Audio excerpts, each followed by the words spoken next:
All about home चॅनलमध्ये तुमचं स्वागत आहे.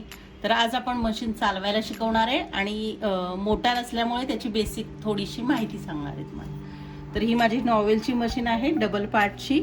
तर मी ह्याला मोटार बसून घेतलेली आहे.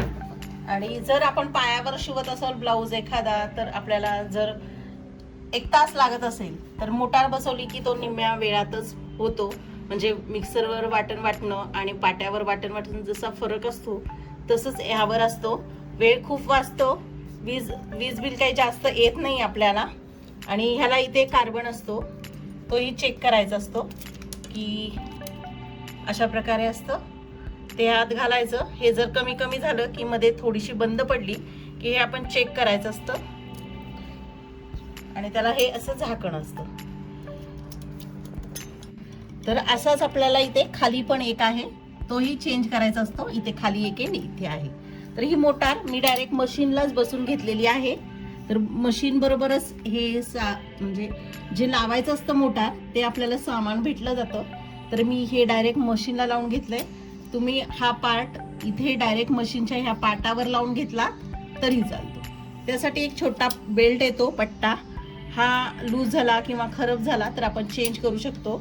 जसं खालच्या मशीन पायावरच्या मशीनला मोठा पट्टा असतो, तसं इथे छोटा पट्टा आहे. तर हाही आपल्याला काय वाटलं तर आपण तो चेंज करू शकतो. आणि नेहमीसारखीच मशीन चालते, म्हणजे पुढच्या बाजूला मागं गेलं तर उलट होतं आणि आपल्याकडे आलं की ते शिलाई बरोबर व्यवस्थित येते. इथून एक मोटारची ही वायर असते. ही वायर अशी ह्यामधून घालायची. इथे त्याला 3 पिनाचं असतं आणि हे पायाचं भेटतं. त्याने आपण पाय आपला दाबून मशीन अशी चालवू शकतो. म्हणजे आपल्या पाय मारण्यापेक्षा ह्याला प्रेस केलं की मशीन पळते. तर ह्याच्या 2 वायरी असतात. तर प्रथम एक वायर असते, ते आपण ह्याला जोडणार आहोत. तर ह्याच्यात बरोबर नुसतं अडकवायचं आहे ते. आणि दुसरं असतं ते आपल्या बोर्डला लावू शकतो आपण ही वायर ह्याची. पण आता माझी वायर ही छोटी आहे म्हणून मी स्पाय गार्डचा वापर केलाय. तर तुम्ही हे करू शकता, डायरेक्ट लावू शकता. हे पायापाशी ठेवायचं, नाहीतर मी तुम्हाला एक चालवून दाखवते. मोटारच्या पिनला पण ही पिन लावलेली आहे.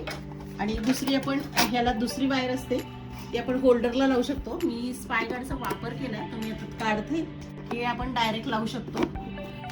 म्हणून हे स्पाय गार्ड लावलं. तुम्ही हे खाली घेऊन मोठी घेऊ शकता. तर हे आपण इथे मी दाखवण्यासाठी हे वरती ठेवलंय. तर हे आपण प्रेस केलं की बघा, जसं तुम्ही दाबाल तशी मशीन आपली चालायला सुरुवात होते. त्यामुळे आपले हात दोन्ही रिकामे राहतात आणि आपल्याला कापड छान व्यवस्थित पकडता येतो, वेळ वाचतो आणि ब्लाऊज कमी वेळामध्ये होतो. तर हे आपल्याला पायापाशी ठेवायचं आहे. मशीन चालवताना आपण अशीच मशीन व्यवस्थित बसलेली आहे आणि खाली माझा पाय मी त्याच्यावर ठेवलाय आणि मी हा प्रेस करणार आहे. तर तशी मशीन चालू होणार आहे. तर आपल्याला हे खूप जोरात नाही दाबायचं. जेवढं जोरात कराल तेवढं ते कापड पळलं जातं. तर पहिल्यांदा फास्ट पळतं, सुरुवातीला आपल्याला खूप अवघड जातं. पण शक्यतो कापड आपण लांब ठेवायचं किंवा मग पेपर असा ठेवून दोरा न घालता आपण मशीन चालवायची. ऑटोमॅटिक हात न लावता पायाने नुसतं असं करायचं. असं 2-3 वेळा केलं.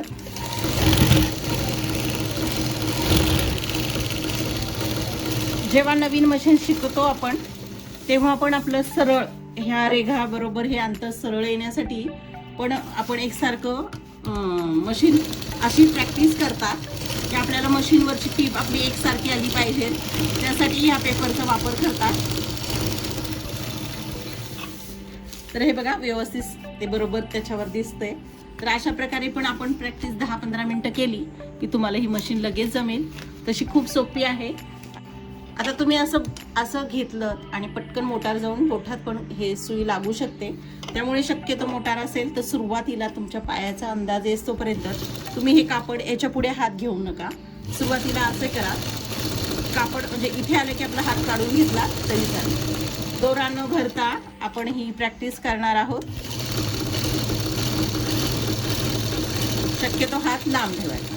असं तुम्ही 10-15 मिनिटं केलं किंवा रोज 10 मिनिटं असं 3 दिवस 2 दिवस केलं की तुम्हाला अंदाज येईल मोटारचा, ती किती पळते किंवा काय आपण कसं हात सांभाळू शकतो. किंवा आपण पायाचा अंदाज न घेता पायाचा अंदाज घेऊन हे आपण हातानेच सगळं फोल्ड करणं किंवा दुमटणं, ब्लाऊजची बाही लावणं हे व्यवस्थित करता येईल. तर अशा प्रकारे प्रॅक्टिस करूया. आणि मी आता तुम्हाला दोरा लावून दाखवते. 2-3 दिवस तुम्ही थोडी थोडी प्रॅक्टिस केली की तुम्हाला शिवायला अगदी जमेल. आणि वेळ खूप छान होतो. मोटारीवर इझी काम होतं, वेळ खूप वाचतो आणि पटकन होतो ब्लाऊज. पायाने शिवण्यापेक्षा हे खूप सोपं जातं मोटारवर शिवणं. हे बघा इझी आणि पटकन होतं. 40 मिनिटाचा ब्लाऊज लागत असेल तुम्हाला वेळ शिवायला, तर हा 10 ते 15 मिनिटात होऊ शकतो, 20 मिनिटात. चला, अजूनही तुम्हाला काय हवं असेल मशीन बद्दल तर तुम्ही कमेंटद्वारे मला विचारू शकता. जर हा व्हिडिओ आवडला असेल तर चॅनलला लाईक करा, सबस्क्राईब करा, कमेंट करा, शेअर करा. थँक्यू.